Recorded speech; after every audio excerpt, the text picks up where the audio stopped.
Hey guys, welcome back for some more tutorials. My name is Magnet, and we're going to be talking about using mid-game aggression in Zerg versus Protoss. Namely, this is going to be a style that was really pioneered by DRG a long time ago, and the idea is that you're going to attack them a lot throughout the earlier stages of the game to try and keep their unit counts low, to make sure you're staying on top of their economy. Maybe you can cancel third bases and stuff like that, and to really abuse their tech choices and kind of force them into a really linear style of play. So keeping up on aggression like this is a really powerful style. It's obviously a little bit more high level than the stuff we've talked about so far, but the more you know about it and the easier time you can get this integrated into your play, the lot easier time you're going to have against your opponents. So let's go ahead and jump into the game here and start talking about it. So we're going to be taking a look at Curious, who's honestly a really underrated Zerg player. I like his play in a lot of aspects, but he just doesn't have a lot of tournament showings. He's fighting up against Paralyze, and Paralyze is known to be a very overly standard Protoss in this matchup especially. So Curious could be trying to just play against what he normally expects from his opponents. He's going hatch first here. We're not going to talk too much about the openers, considering that they're not all that important until the Zerg decides to be aggressive. So most of the time, the aggression is going to come when you can see opportunities to do so. And in this case, this is a gateway expand, and Curious is producing 6 zerglings instead of a usual 2 or 4, just to see what he can get done. And worst case scenario, he's out maybe a drone or 2, and as long as he doesn't lose the zerglings, and there's no big problem with that. So he comes up here, he sees that there's not too much going on, and against these gateway openers, you can really be a little bit annoying against these if you decide to. And again, it's not that big of a commitment. He has killed a gateway, he has killed a zealot, and he can't always just back off and accept that there's not a whole lot that he can do. So you're not usually going to win a lot with these type of openers, assuming the Protoss knows what they're doing. So he can go ahead and just take his third base whenever he feels comfortable, or he can keep up the pressure here if he feels like he can gain an advantage that way. So he's going to opt to just go ahead and take a third base. He's still being a little bit annoying with these zerglings just to see what's going on in the Protoss base. Right now he's just making sentries. And you can use this aggression just to figure out what the Protoss is doing. So that's kind of what he's doing. He's also checking around a little bit around the map for proxy pylons and whatnot. But this Overlord Scout is going to be really important. And also another Overlord Scout or a unit over here by the third base is going to tell you when they want to take their third. And if you want to run aggression, the aggression is usually centralized around dealing damage to their third base attempt.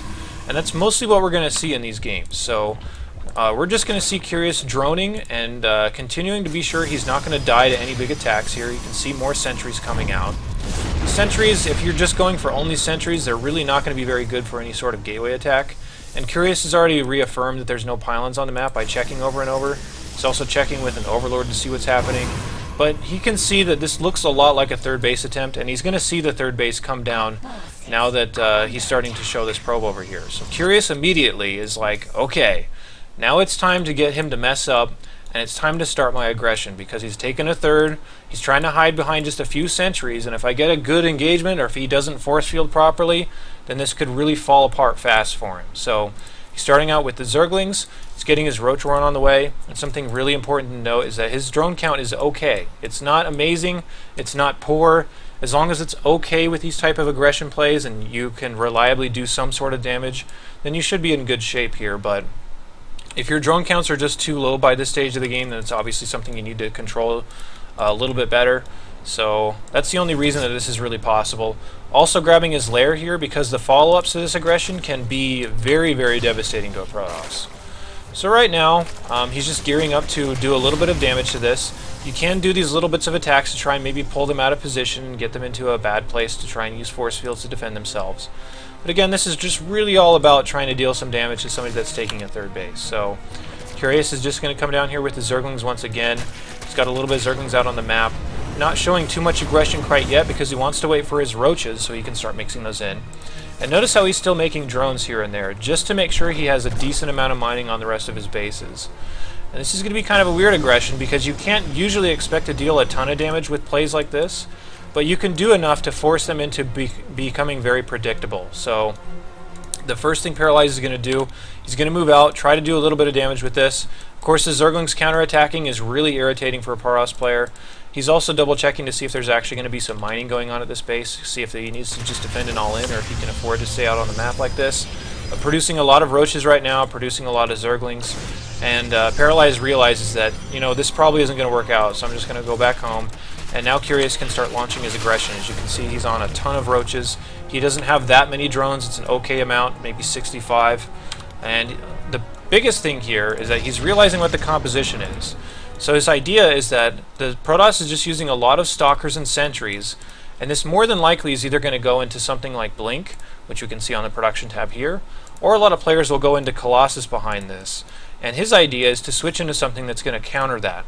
So what he's going to do is he's going to trade the best he can with these units. He's not expecting to win the game with it. It's just to reduce the count on these Stalkers, hopefully. You can probably kill some Sentries and force him into thinking that more aggression is going to keep following it up.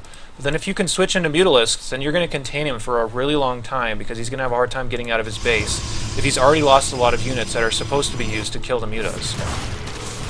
So the Roaches are starting to come up here. Again, you can use these little tiny attacks just to try to move the army out of position and then maybe get some more stuff over here on the other side. Again, this isn't meant to do a whole lot other than just maybe trade out some units right now. So maybe at this point you could afford to squeeze in some drones. But the biggest factor is just trying to counter what the Protoss is doing by trying to trade and then switch into something else. This is something that DRG used to do all the time. He would just make Roach Ling, he would attack at this point in the game, he would try to reduce the count of Protoss, and then he would switch into Mutas, and they would never have enough to handle his Mutalisk transition. It was a super popular style a long time ago. It's still strong, but it's just not commonly used anymore.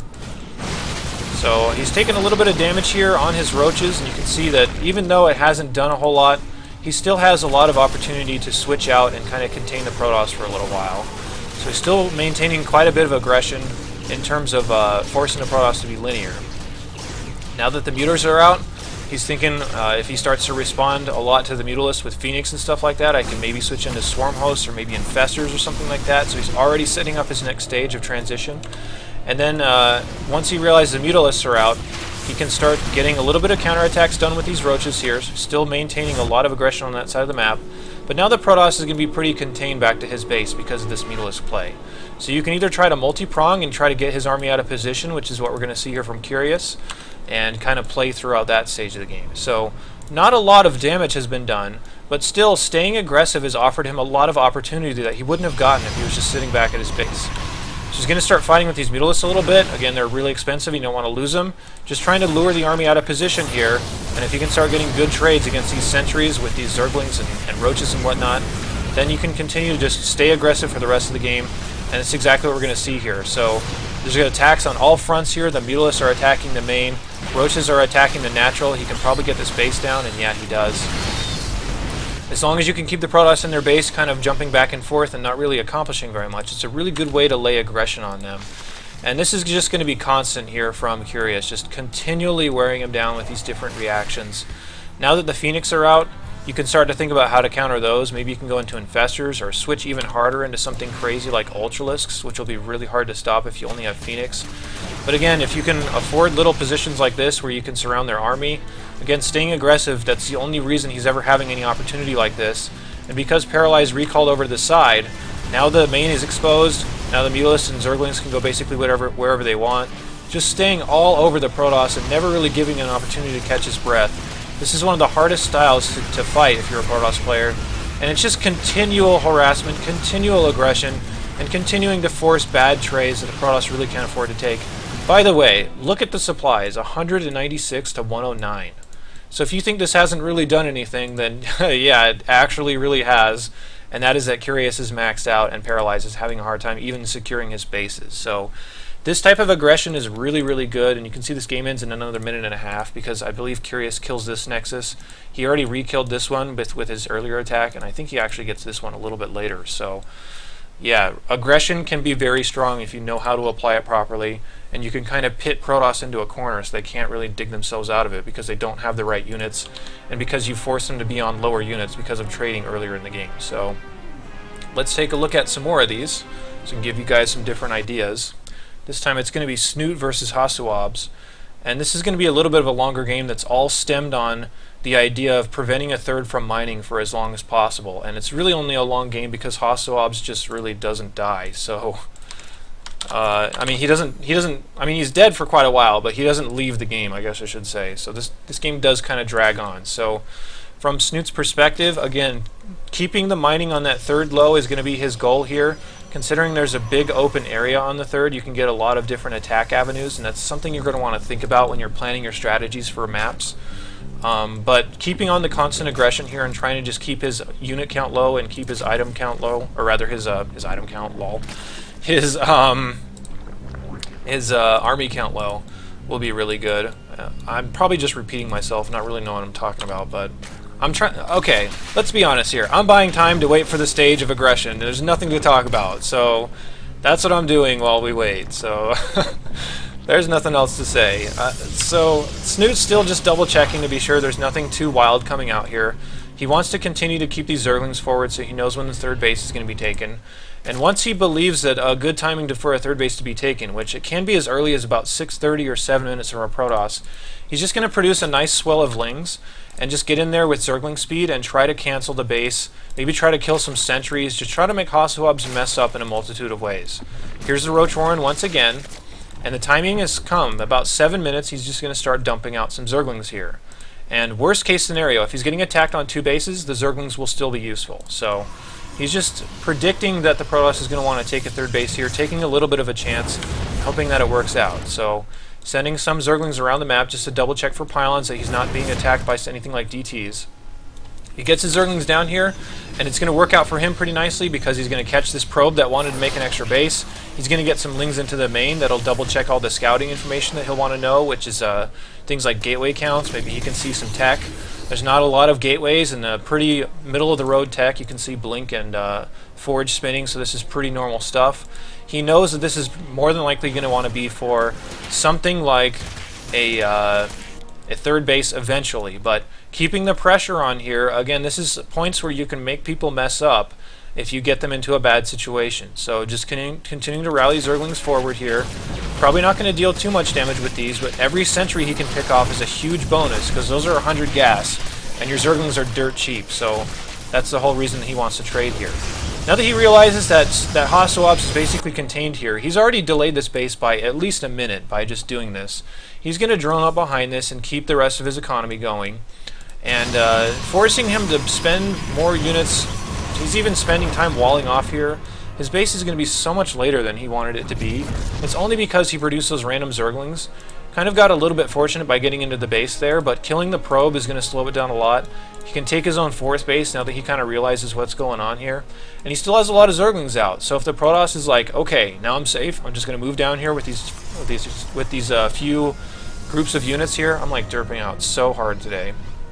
But if he moves out with these small groups of units, which you can see with the zerglings, then he can send his big pack of zerglings right back in there and deal a lot of damage. So the third base is now coming up, and Snoot should know about this pretty soon. I mean, he did see stuff moving down there, but he will want to continually recheck with his zergling. And as soon as he knows, he's going to go all over, full-on aggression with Roaches and Zerglings. As you can see, Roaches are coming out now, considering he did get the Roach one a little bit earlier. Roach speed is on the way as well. That's a really good upgrade to have. And if you can ever get a surround on this Nexus, you can kill it a lot of times with Zerglings, but also you can make him waste force fields. All these sentries are super low on force fields, so your next stage of attack, with all the Roaches and Zerglings, he's not going to really have that much to hold it off. So again, note the supplies. The supplies are this high because HoTS hasn't really had a good opportunity to rest. He's been losing units throughout this entire time, and now that he's so low on force fields, what's he going to do against this army? The Roaches and Zerglings can just get all over it, and it's going to be really hard for HoTS to hold this if Snoot keeps the aggression on. So really just trying to trade out Roaches for sentries. Maybe he can kill the Nexus, going to get this cannon, maybe he can unpower these gateways. A lot of opportunity here because of this aggression. And note that there's still stuff rallying across the map constantly. So the basic stuff like getting, injects and stuff all taken care of is going to be what fuels this and keeps you going for quite a long time. So he gets the third again, and 12 minutes, Protoss has lost his third base basically twice. So the first time he tried to take it, it got pushed away and he lost a bunch of units for it. So now it comes to the point of maybe holding off any big counterattacks that might come, but considering he got such good trades on HoTS' side of the map, he can really go wherever he wants from here. If you were curious, you would have already started your Spire and been thinking about switching into Mutalisk by this point, which again would be really good because the Protoss is so low on units. They don't really have the great tech to deal with Mutalisk that well, assuming you can keep your Mutalisk alive. You could also switch into things like Swarm Hosts and just continue the siege on their base. But Snoot is not going to mess around here. He's just going to stay on this Roach Zergling force for quite a while, and he's just going to try to keep delaying this third for as long as he can. So another attack coming up here. Because he killed those sentries earlier, there's not much energy for force fields. So you can get decent surrounds here. You can pull your Roaches off and try to kill the Nexus if you have the attention for it. So if you can cancel this again, this will be devastating. And things are really spiraling out of control quite quickly here for HoTS. I should warn you to note that these types of styles are only really strong because he's able to keep up on all this production back at home. If you ever come in here with a really weak attack, then it's obviously going to fizzle and the Protoss is going to stabilize and you're probably going to be a little bit behind. So this is, like I said, a little bit of a higher level strategy that you can try to employ, but at least knowing how it works, you can start practicing it on your own games, maybe against your friends or something, and then once you get really good, you can start wrecking people on the ladder with it. So, again, not much force field energy here. He's able to get good trades. He did pick off an Immortal. Still killing even more sentries here is Snoot. Needs to be a little bit careful now. As you can see, he's starting to get pushed back a little bit more. You can start thinking about transitioning here. But looking at the state of the game once again, it's 56 Harvesters to 54, but HoTS has never had a chance to get into the tech that he wants to. He's still just on Stalkers, some Sentries, he has no tech, he has no mining third base, and Snoot even has a fourth. He could just produce a round of drones at any time and get into the next stage of this game whenever he wants to. So, like I said, this game goes on for quite a while, and it's just because HoTS continues to lose his third base over and over, which we've seen a couple of times already, so we get the idea. Let's go ahead and jump into the last replay that I have for this, so you guys can see a few different options to use against Protoss if you want to run for these type of aggressive mid-game styles. This time we're going to see Revival versus Oz, and Revival, obviously a very good Zerg, knows a lot of different ways to apply this pressure. We're going to see something just a little different. Something that we might not see, I'm not sure if I remember these replays too terribly well since I've watched hundreds over the last few weeks, is the option of running with really fast Hydralisks and putting on pressure that way, considering Hydralisks trade really well against sentries and stalkers and stuff like that. So if you're not as comfortable with the Zerglings but you still want to apply this pressure, or rather more specifically not as comfortable with the Roaches, you can go for a faster layer and just do Hydra pressure instead, but we'll have to see what Revival opts to do in this game. This time, the option for Oz is going to be opening up with a Stargate, something that we haven't seen quite yet. And Revival's just getting his third base established, like we've seen in so many games. Getting your third as fast as possible and being safe while you do it is definitely the goal here. He's going to produce this little round of Zerglings, again about that 7-minute marker, just to protect against really early third base attempts. So that's always definitely an option. So that little swell of Zerglings at about 7 minutes is a good time.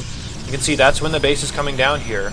And if the Protoss off these Stargate openers doesn't produce an Oracle and keep it back at his base, canceling these thirds is really easy. So I think that's what Revival's looking for, considering there's only Phoenix on the map. There's just now an Oracle starting, but if Revival were to go right now, he could easily cancel this base because Stargate openers that expand really fast really don't have that many units to hold this kind of stuff off. Whoops. So pushing forward with these Zerglings, he's just seeing which third is being taken right now. The Oracle is going to come out as soon as possible, but it's not going to be out in time since he got these Zerglings out there. Actually, it looks like he held off just fine, so never mind. It looks like he's just going to follow this up with the Hydralisk. This is a different replay than what I thought. So yeah, this will be the Hydralisk option here, which we've seen a lot before. And this is one of my favorite builds, is getting Zergling speed, getting a really fast lair right afterward, and then getting the Hydralisk den up. Especially against these Stargate openers, because the Stargate openers will have invested things into like Phoenix. Maybe they'll start producing Void Rays and start to turn that corner. But if you put on really fast Hydra pressure, it's one of the hardest things to hold if you open with a Stargate from Protoss' perspective. So, like we've talked about a lot of times before, start out with a Hydra range. The movement speed isn't as useful because the range allows you to fire over force fields a lot better. So we're going to start seeing the Hydralisk come up here and rally forward. Once you get a decent number of Hydralisks, maybe 12 to 15 or so is when you can start thinking about applying a little bit of pressure. So Revival is just building up Hydralisks the best he can right now. And this can also be used to fool your opponent again, because some Protosses will want to go for Colossus, and that's purposefully to counter the Hydras. So if you get them to commit too far into Colossus, you can switch into something that'll counter that, like Mutalisks, or in very rare circumstances you can go for things like Ultralisks, considering Colossus are really bad against that. But now that he's got a decent Hydra force, he's going to start pushing across the map here. And hitting this timing is really important because look at the unit composition of Protoss. It's just Zealot, Sentry, an Oracle, Hydralisk that have this +1 upgrade, and the range are going to be really, really strong against that. So there's a lot of different options that you can play here, but just hitting this timing is very important so that you can force the Protoss to lose units, and maybe he'll make mistakes, and maybe you can force him to overproduce Colossus or something and switch into a better unit composition. So first Colossus comes out now. That doesn't necessarily mean the attack is over. You can still do quite a bit with this, especially if you thin out the composition. You can maybe get on top of this Colossus, especially if you have Hydra speed finishing up. Or you can just send the Zerglings to attack the Colossus as well. A lot of opportunity to deal a lot of damage to the third base of the Protoss here, and this is only because he hit this timing. If he just sat at home, he would not have this opportunity, and he would start to get further and further behind in the compositions. Because he's able to do this, and because he's able to be aggressive like this, he's forced this Colossus all the way back. He can kill this base, he can kill a lot of probes, which is going on here, and you can just get an enormous lead and springboard off of this pretty hard. Notice that he's continuing to rally down here as long as this is successful. So Revival, again, doing this on a pretty low drone count, only 65 drones. He's not going up to 80 or anything crazy like that. Taking a fourth behind it as well is really important. And now this is his game. He can do whatever he wants from this point. He just killed the third base of the Protoss, and if you can ever do that, you just need to start kind of playing a more conservative game. And his conservative game is going to be getting into Vipers so he can pull the Colossus into the Hydra ball, which we've talked about in the Roach Hydra video, which I think preceded this by just 2, so go back and check that out. But the damage has been done, and you can see this game ends in just a little while, so we're just going to ride this out until the Zerg can eventually end this game with his constant aggression. So starting to add in Roaches here, which will be better against the Colossus, but the Hive is finishing up, and the Vipers are going to be basically what ends this game if you can pull the Colossus into the Hydras. If Hydras are ever killing Colossus, then that's just like the best thing you could ever possibly ask for. So Revival is just going to regroup for just a second. Oz, in the meantime, is going to think, okay, good, I held that, I can retake my third. But, I mean, by the time that finishes, Revival is going to be ready with his next phase of attacks. As you can see the Vipers rallying out right now. And Vipers are typically used for this type of aggression, so I wouldn't get too attached to using them as far as defensively. And this is why being aggressive is important, so that you can stay on top of the Protoss unit composition and not let it get too far out of control. You'll note he is filling up his Vipers with as much energy as possible, and if he can get out there in time, he can pull in the couple Colossus, and all of a sudden the damage output against the Hydras is awful. Look at this huge army coming up here for Revival right now, and I didn't put up the supplies, so I apologize, but supplies are 70 in favor of Revival right now, and he just needs to pull a couple of Colossus here. He could even use Blinding Clouds if he wanted to, just to mess up the micro of this army. He's opting to pull in the Void Rays. He unfortunately pulls a couple of hallucinated Colossus, but if that's the case, and there's still a lot of Colossus fire coming down, you can go ahead and regroup. Notice how he brought Spores forward to refill his Viper energy, so that's pretty cute. And he's still maintaining the pressure while doing all this. And then now he can pull the real Colossus. Look how fast they die. LOL. Protoss is dead. Not much they can do. GG. So really well-timed aggression, and at least just knowing what to do with that aggression can be super powerful against Protoss. This is why these types of timings exist, and this is what you need to do against Protoss most of the time to keep them from getting into these insane unit compositions that you can't deal with. So keeping their unit count low, making sure that their third base is held down as much as possible, and abusing the tech that they choose, all very good keys in applying this type of aggression. So I hope you guys enjoyed those games.